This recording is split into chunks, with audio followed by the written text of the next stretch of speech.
Do you think your location is not good for meeting women in real life? Maybe your city is too small. Maybe the weather in your city is too cold. Maybe people in your city are not as nice as they are in other cities. Maybe the dating culture is very traditional and it's very hard to approach women in your city. Or maybe you have some sort of other belief that basically says that women don't like to be approached here, or real life approaches don't work in the city, etc. And in this video, I want to shatter all those beliefs and tell you a story of how I started doing real life approaches in arguably one of the worst locations in the world. So if you don't know me, my name is Gus Olsen, and I started my journey on learning how to meet women in real life in Riga, Latvia, because that's where I'm originally from. It's the capital city of Latvia. It's about 600,000 people. So let me tell you some things about Riga, Latvia. First of all, most times it's not very good weather. Winters can get as cold as -20 degrees.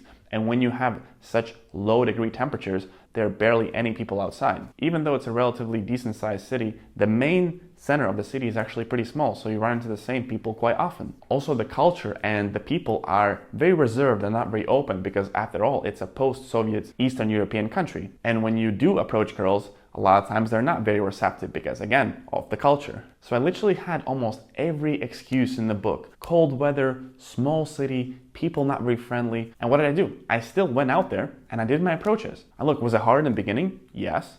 Did I have many rejections? Yes. Were sometimes people rude to me? Yes. Did I sometimes run into the same girls? Yes. Either way, I kept going. And actually the first 10 women that I slept with for my entire life was in Riga, Latvia, in the city that you supposedly cannot do real life approaches. And then once I started having success, I realized that the problem wasn't the city, the problem wasn't the location, the problem wasn't the people, the problem was myself. Because if I was really good at flirting and socializing with people, they would be friendly to talk to me, even if it's not the friendliest city. If I was really confident and approach you in a way that you wanted to talk to me, even if it was cold outside, you'd probably stay because, hey, this is this confident guy talking to you, you want to talk to him back. If I ran into the same girl, if I had a good initial interaction, then she would be happy to see me again. So all these things, all these thoughts, all these excuses that you think are holding you back, they're not the root cause of the problem. The root cause of the problem is you, my friend. It's your excuses and your inability to do this effectively. So learn from my story. I literally had every excuse in the book and I still went out and executed. And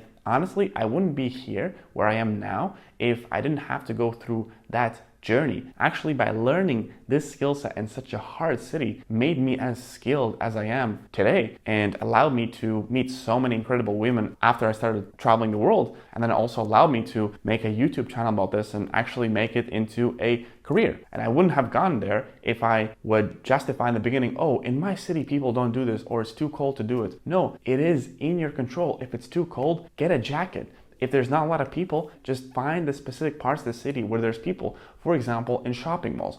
In shopping malls, there's always some people around. Is it harder to do real life approaches in a shopping mall? Potentially, but it's not impossible. In winters, and actually a lot of time in Riga, Latvia, I would do real life approaches in shopping malls because there would always be some women looking to buy some clothes or going to grocery shopping. Shopping malls are there for a reason because it's a concentrated area of people. So stop blaming other factors for your inability to improve your dating life.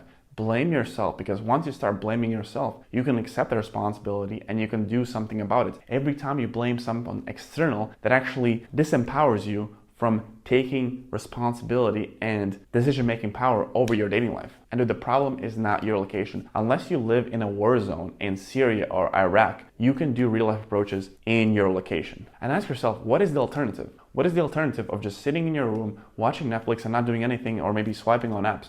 You know that that's not going to get you anywhere. You know that it's just going to result in more loneliness, more frustration, and you're not going to get any progress in your dating life. So would you rather complain about it and think, hey, my location sucks, or you just play the cards that you have and make the best out of your location? Not everyone has the luxury to live in London or New York City, but you can still do real life approaches in most cities around the world. And ultimately, once you learn how to do this in your city and you've exhausted your city, then it's in your power to move. Again, no one's forcing you to be in your city. If you want, move. But again, take responsibility. Finally, if you have enjoyed this video and you found this helpful, I'm happy to be your online wingman, and for me to keep these videos coming, all I ask from you is to abide by the Wingman's Pact, which essentially says that to keep these videos coming, all you gotta do is to subscribe to the channel and I can keep these videos coming. Thank you, and I'll see you next video.